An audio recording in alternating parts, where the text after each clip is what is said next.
অগ্নি দুর্ঘটনায় গেল বছরের অক্টোবরে বাংলার সৌরভ ও বাংলার জ্যোতি পরিত্যক্ত হওয়ার পর জাতীয় পতাকাবাহী প্রতিষ্ঠান বাংলাদেশ শিপিং কর্পোরেশনের বহর আরও ছোট হয়। বর্তমানে সমুদ্রগামী জাহাজ আছে মাত্র 5টি। এত কম জাহাজ দিয়ে শিপিং ব্যবসায় টিকে থাকা কঠিন, তাই মুনাফা ধরে রাখতে নতুন জাহাজ কেনা জরুরি হয়ে পড়েছে। 6 বছর আগে চীনা ঋণে শিপিং কর্পোরেশনের নতুন জাহাজ কেনার উদ্যোগ অবশেষে বাস্তবায়িত হচ্ছে। সম্প্রতি চীনের এক্সিম ব্যাংকের সাথে বাণিজ্য চুক্তি করেছে অর্থনৈতিক সম্পর্ক বিভাগ।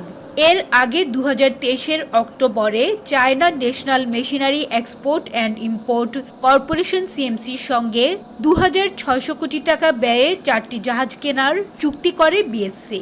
কথা ছিল এই অর্থে 6টি জাহাজ কেনা হবে, কিন্তু প্রক্রিয়াগত জটিলতা ও দর কষাকষিতে 2.5 বছরে ডলার ও নির্মাণ উপকরণের দাম বাড়ায় সেটি সম্ভব হয়নি।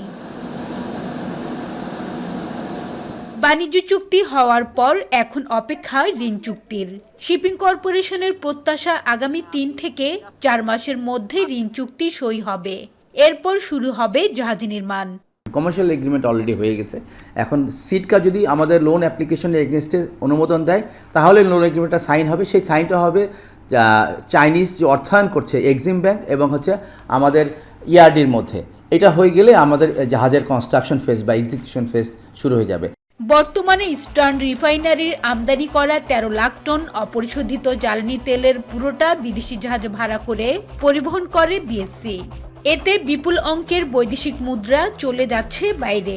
ক্রয়ের প্রক্রিয়ায় থাকা 4টি জাহাজের মধ্যে 1,14,000 টন ধারণ ক্ষমতার 2টি মাদার ট্যাঙ্কার দিয়ে বিপিসির তেল আমদানির টার্গেট শিপিং কর্পোরেশনের, আর 82,000 টন ধারণ ক্ষমতার 2টি বাল্ক কার্গো জাহাজে পরিবহন করবে কয়লা সহ অন্যান্য পণ্য। এতে বৈদেশিক মুদ্রার সাশ্রয়ী শুধু নয়, লাভবান হবে বিএসসি। যেটা আমরা এখন চার্টারিংয়ের মাধ্যমে ফরেন ভেসেল নিয়ে আসছি, সেটা এখন আমাদের নিজস্ব ভেসেল। তো সুতরাং দেশের সমস্ত ফরেন কারেন্সি যেটা আমরা এই পারপাসে ব্যয় হতো সেটা হবে না, নিজস্ব অর্থায়নে নিজস্ব দেশের মধ্যে থেকে যাবে। At the same time BSc লাভবান হবে। অভিযোগ উঠেছে বাজার দরের চেয়ে বেশি দামে জাহাজ কিনছে বিএসসি। শিপিং সংশ্লিষ্টরা বলছেন প্রক্রিয়া শুরুর পর দ্রুত জাহাজ কিনলে অনেক কম দরেই জাহাজ কেনা যেত। একই জাহাজ যদি প্রাইভেটে কিনতো এবং একই জাহাজ বিএসসি কেনার মধ্যে প্রাইসের অনেক তারতম্য। এটা একটা বিরাট বড় কনসার্ন আমাদের। আমি মনে করি যে ন্যাশনাল ফ্লিট আমাদের গ্রোথ দরকার, কিন্তু সেই ন্যাশনাল ফ্লিটের গ্রোথ করার জন্য যে ধরনের পলিসি দরকার, সেই পলিসির মধ্যে একটা আমূল পরিবর্তন হওয়া দরকার।